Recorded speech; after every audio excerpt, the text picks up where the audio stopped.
right, so let's talk about the Boston Bruins here. One of my favorite teams, team I write about a lot in this blog.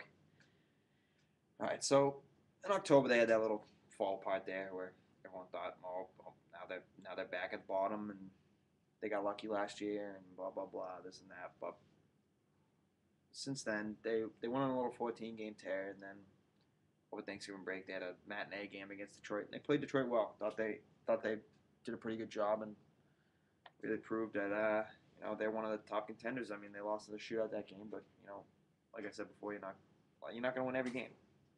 It's not going to happen. No sports team wins every game. I mean, we've seen it with the Patriots when they were going to win every game, and then they ended up losing. Last time someone's won a undefeated season in any type of sporting event was the Dolphins. So it happens. Losses happen, and you got to deal with them. So they lost to Detroit. And it was tough. And they had a couple of games. They went on a little stretch there. Pull this up here. Let's see. So they had that little matinee game there against Detroit. Three. And they came back. They played Winnipeg the next night, and they got the W. And then they got a couple of wins right in a row. And then they went to Pittsburgh. Got a big win there. That Pittsburgh was top in the East at the time. Crosby was back. Now Crosby's hurt again. But he was back, and he was playing well. He had 11 points in like 7 games or something like that. Just ridiculous numbers. When he's healthy, he's a stud. But then they had to take a 2.5-hour flight to Winnipeg. It's not like it's close. That's why the realignment's going to happen with the NHL. So they take a 2.5-hour flight back to Winnipeg, and they get a loss there. Everyone thought, oh well, how do you lose to Winnipeg? But you gotta understand that you're taking a 2.5-hour flight. They probably got out of Pittsburgh at game was at 7. Probably got out of Pittsburgh at 12. Probably didn't get back into Winnipeg till 3. Maybe not even. I mean, there's a time difference there, so you don't know. It's not. They got in late. Then they got to get up. Sagan misses team breakfast, so then he's got to sit. And it was one of those games where Winnipeg is dominant at home right now. They've beaten some really good teams. They beat Minnesota a couple of days ago. I mean, that was a huge win for them. I mean, Minnesota's on a 7-game win streak. Hockey's back in Winnipeg. The fans love it. They get all amped up. And they just love it there. But then they come back and they played Florida, which a couple of my friends went to, and they were shooting at Josie all day. I mean, Theodore.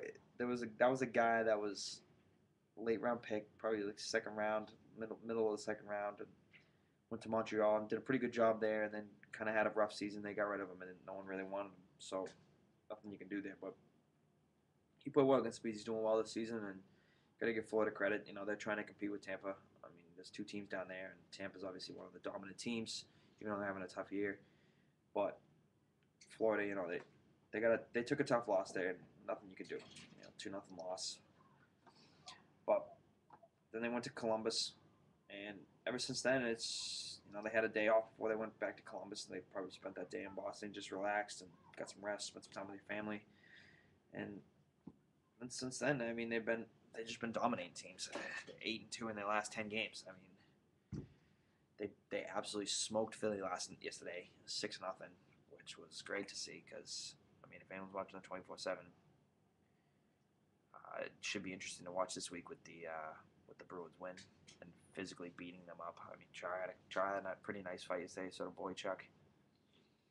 But I mean, the real question is are they contenders again for the cup? And I think yeah. I think if they stay healthy and everything goes right. Char went down with a knee injury, but now he's back. Guy's in ridiculous shape. I mean, Payet went out with a broken nose for a little while. A couple of guys are hurt. Hamels had to get called up. I mean, it's going to be an ups and down year. I don't think they'll win every game. Maybe they'll have another stretch where they lose a couple, and you're just going to wonder what the hell's going on. But I think that they'll truly just pull it together. I think that like I keep saying, if they can stay healthy, then it will all work out in the end. I mean, maybe they won't win it. I don't. It really depends. It's all about the late runs. I mean, if the Western Conference, I mean, Minnesota's on a tear. Chicago, San Jose. I mean, you don't know. The I mean, they got a couple big contests coming up. One of the big ones I'm actually going to with my roommate.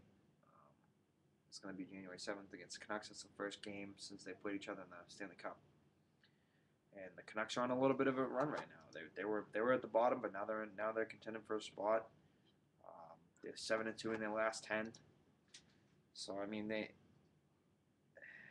it's going to be tough. There's some good teams in the East this year. So Philly, Florida, some really sleeper teams. New Jersey, Buffalo, Toronto. I mean, Winnipeg's good at home. I mean, I'd like to see Winnipeg make the playoffs just because obviously that's gonna maybe shift some more teams around. Maybe Phoenix doesn't work out. You bring them back to Hartford, bring them to Quebec. You just realign some teams, but I think that the Bruins really just need to continue what they're doing. Maybe make another big trade. I mean, last year around this time they picked up Rich Peverly and Chris Kelly, which ended up being in the long run a huge pickup.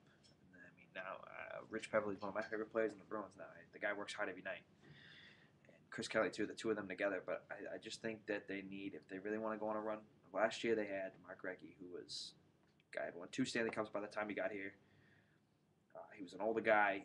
He just knew what it took to win. And I think that if they're going to want to win another cup, I think they're going to have to do that again. Maybe find a veteran presence. Nothing against Benoit Pouliot. He had a nice goal last night, but I don't know. I just don't think he really fits in the Beast system and his style of play. He's more of a finesse guy. And, if you come to Boston, you're going to be hard. You're going to be grinding. You better be ready to battle because every team's going to give you your best every night. So I think that for them to win a cup, they're going to have to make a big deal. And I mean, if Tuukka and Timmy keep playing the way they're playing, and they seem to be sticking with their plan, depends who's hot going in the playoffs. Maybe in the playoffs, even you could switch goalies. If you win a couple with Timmy, and then maybe give Timmy a night off in the playoffs, it would be huge. I mean, I definitely think they'll make the playoffs. It just all depends on where they're going to go with the cup run. So, nothing much more to say. So let's go Bees and see what happens.